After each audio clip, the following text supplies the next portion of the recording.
Hello everyone, my name is Prodigious TCC, that's Prodigious the Trading Card Collector, and today we're taking a look at One Piece, the trading card game.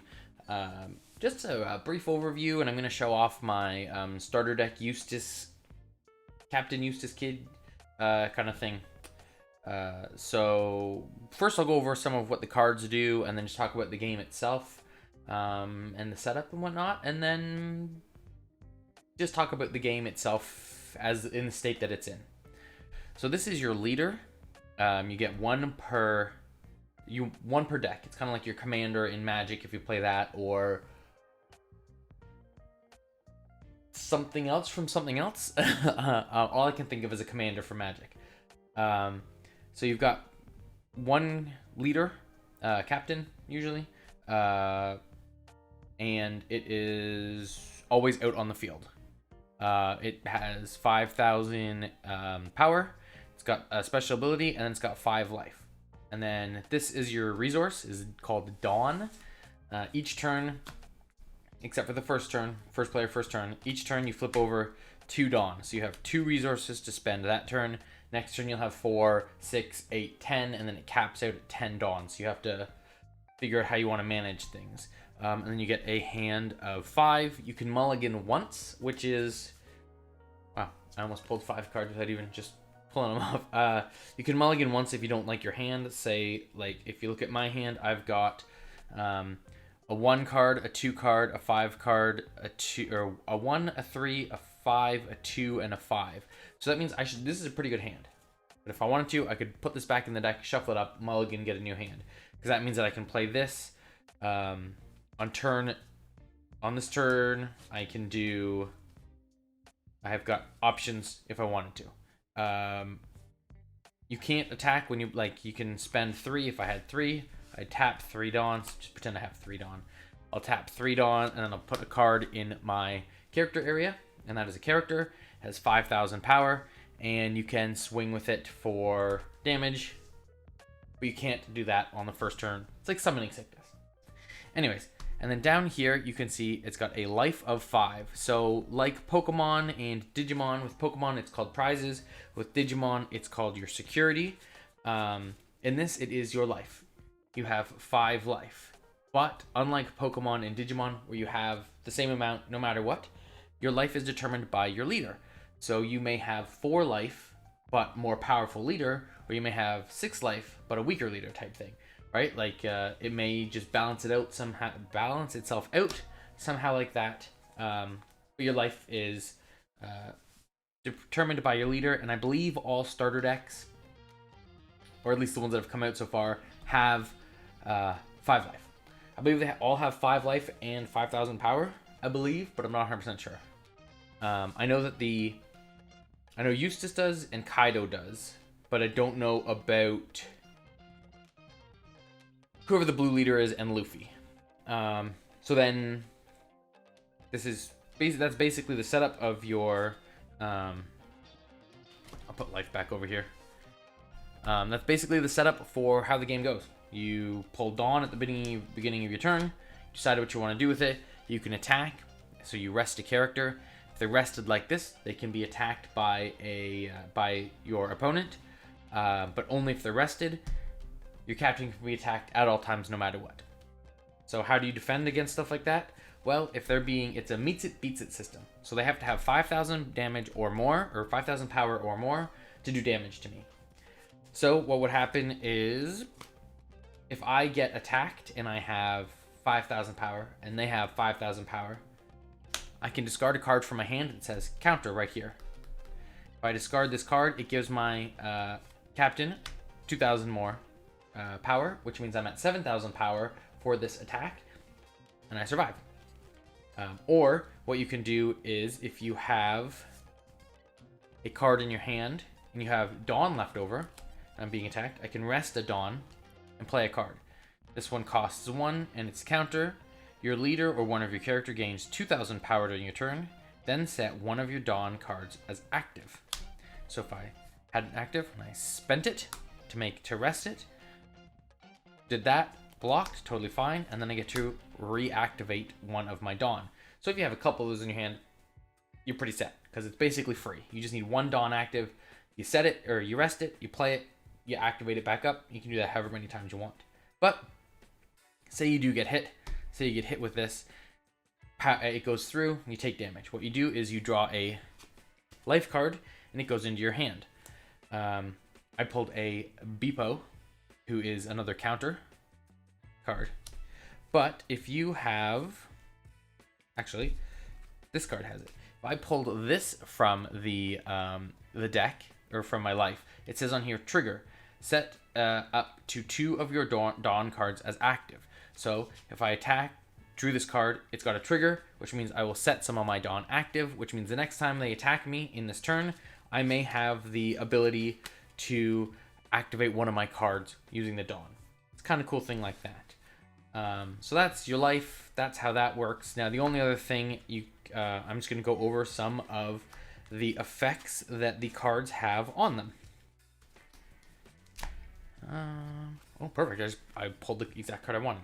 So this guy is a Dawn 1, which means you can see that if you have 1 Dawn attached to him, and once per turn on my turn, if this card battles your opponent's character, set this card to active. So if I have a Dawn attached to him, making him 7,000 power, and I battle with him, I attack with him, I can once per turn, I can set this card to active. So I can attack, whatever happens, then it comes through, active, so I can either leave it so it can't be attacked, or if I'm feeling cheeky, I can attack twice. So that's what those are. So Dawn 1 means that's how many Dawn I have to have attached to it to use it. So during your turn, you can attach Dawn to characters, and it gives them extra damage, 1,000 extra power, on your attack only, not on when you're being attacked. So that's that one. This is kind of the same. It's a Dawn 1. When attacking, rest one of your opponent's Dawn cards.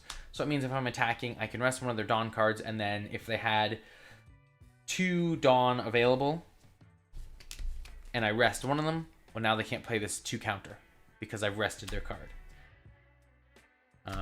The next one I have is a card that you want to play.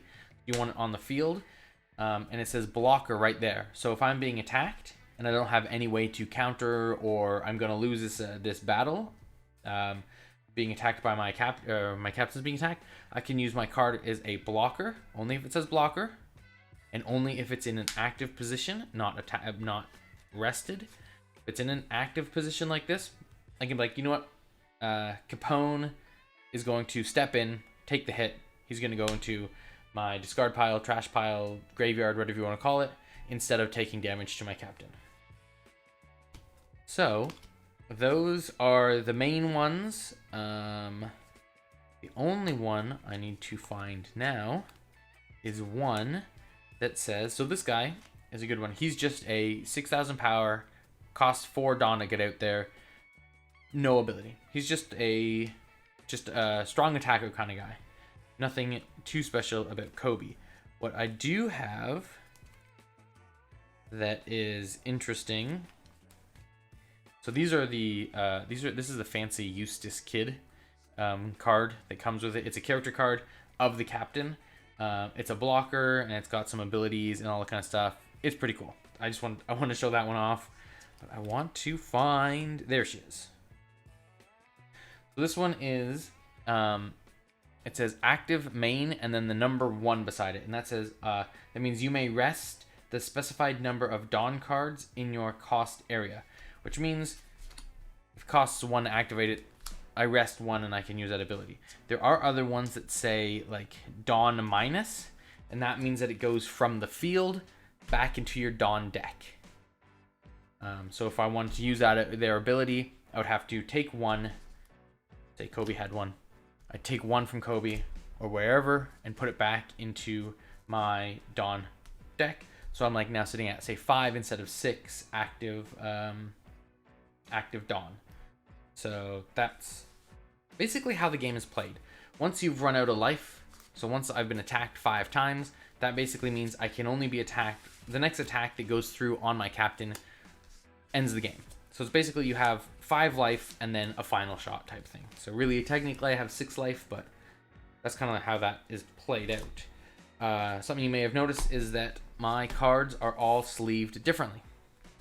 I've got my actual deck in this mint green teal color, whatever you want to call this. This is my main deck. And then in my white, I have my captain, and then in these black cards, I have my Dawn.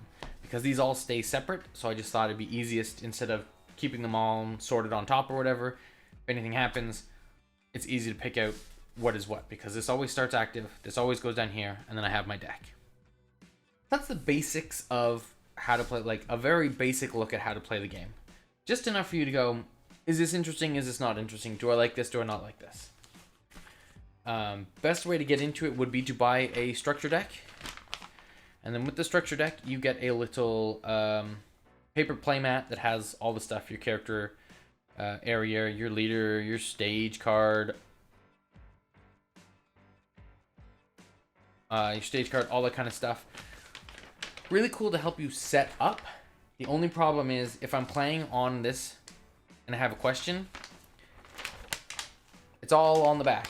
All the answers are on the back. So you have to take your deck off of the piece of paper so you can flip it over, look at the whatever question you have, and then put it back and put the thing on. So the best option is really have a neoprene mat or just play on the table. It doesn't really matter. If the table's clean, go for it. And then just keep this beside you so you can look at it. Because I've only played one game. I've watched a bunch of videos, but sometimes I still have questions. Like this, like right here, is a Dawn -1, and it says can be used if you return one Dawn card from your field to your Dawn deck. Okay, that's easy. My question is, what's considered the field? What's not considered the field? I assume everything that's out is considered the field. So if I return from the cost area to my Dawn deck, I assume that's how that works. But I have questions, so it doesn't say on here. I'm gonna have to Google it. But that's just a brief overview of the deck itself and just like how the game is roughly played. There are 4 starter decks at the moment, and 2 can be pre-ordered. One comes out in, I think one comes out in February. Oh, I think you can pre-order 3. One comes out in February, which is the film one. It's called like One Piece film something or other, and they're all the characters are from the film. And then there's the Black Navy deck, which comes out in March. And then sometime after that is the yellow, a yellow deck. I don't remember if it's Mama or Queen or who it is. But there's a yellow deck that's coming out. And each captain or each leader has a really cool or some sort of ability. So like Eustace Kid, who, I'm just going to mention this right now, looks super cool. On my main turn, or on my main phrase, once per turn, I can rest 3 Dawn, get rid of a card, and then I can stand my leader again, set my leader as active. So I can attack with him, I can tap 3 Dawn, get rid of a card from my hand, and then if I wanted to, I could attack with him again. So that's kind of his thing, his role. But now I'm just going to talk about the trading card game itself at this moment. I really like it. The only problem is there is a supply issue. If I wanted to buy a pack of One Piece trading cards, like just a single booster pack, costs me $12.99. So 13 Canadian dollars to buy a booster pack. The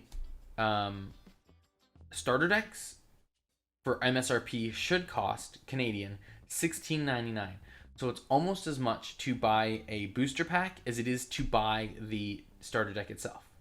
That being said, these starter decks, the main 4, Luffy, Eustace, Kaido, and the blue guy, I do not remember his name, they are supposed to be $16.99. Right now they are 40 Canadian dollars to buy.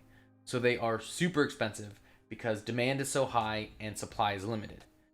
To buy a booster box of the English cards, Canadian is $300.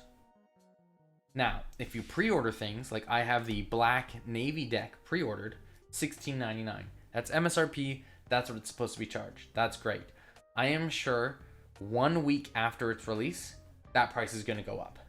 I have no doubt in my mind, because there is such a high demand and such a low supply of the cards at this moment, not enough reprints going on, all that kind of stuff. It's just ridiculous to get your hands on. So if you want to play this game and it looks interesting, if you can find a starter deck at MSRP, go for it. Get it. That is awesome.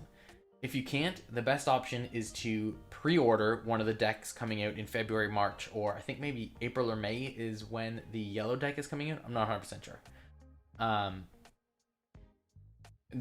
Or spend an exorbitant amount on a starter deck or opening a bunch of booster packs. That's kind of where it is. Unfortunately, that's the problem with it being One Piece. Such a popular IP that people love it. People buy it, I think, more for collecting it, because there are some cards that are like $100. If you pull I think it's like a Manga Rare Shanks, it's worth $1,000. I may have said 100. I meant $1,000.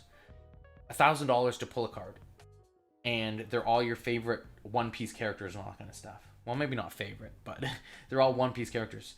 So the problem is they haven't printed enough, and it is a huge demand that they just did not foresee, or they did foresee. They just, I don't know, like people fighting over stuff. So there's either that option. Also, you can like pre-order from where I am. You can pre-order some of the Japanese booster boxes, which is about 150 Canadian dollars to pre-order a Japanese booster box. Problem is, I'm not well versed enough in this that I have no idea what the cards do, so I'd have to like look them up each and every time. I'm not going to play people with them, so like it's cool to open them if I wanted to pre-order a Japanese box and open them, but for playing with, it's just not foreseeable. Now, that being said, there is an app you can download called One Piece Trading Card Game Simulator, or shortened to OPTCG Sim, and it has all of these decks built into it. So you just open up the app or the program on your computer, and you can play against yourself. So you can see both decks in both hands, and you play against yourself, or you can create a room and invite someone, and you can play against them online. If you really want to try out the game, that's the best bet. The best bet is to get that, test it a couple times. If you like it, and the prices go down, buy a starter deck or pre-order starter deck at MSRP. And then from there, hopefully by the time, you get your deck and you play with it more and whatnot, hopefully prices will go down and you can buy a booster pack for $4, $5 instead of $12 for me. Like, I mean, it's a new card game, so you're going to see issues with that. Like printing less than you think you need and then being overwhelmed. And prices going up. I mean, it sucks, but hopefully as the next sets come out and things get printed more and more, prices will go down so you can buy decks for not crazy amounts of money. Anyways, just a little note at the end here. I've been posting very regularly these last couple weeks. I've been feeling really off, been sick, been tired. Like every day I come home and I'm just exhausted. I wake up exhausted. I wake up feeling like I'm gonna throw up. Go throughout the day feeling like I'm gonna be. I've just been feeling really off for the last couple weeks. That's why things just haven't been on the channel. Haven't been very good or very uploaded very frequently and all that kind of stuff. I've just been feeling like crap. So, anyways, I just wanted to I'm still focusing on the channel. My main goal is the channel. Something's been wrong with me, and I don't know what it is, but I feel like crap. Anyways, I just wanted to. I'm not jumping ship. Not doing anything like that. Hopefully I will be posting more videos soon, starting next week. I'm just blah. That's all I can say is blah. Anyways, thank you so much for watching my little overview on the One Piece trading card game.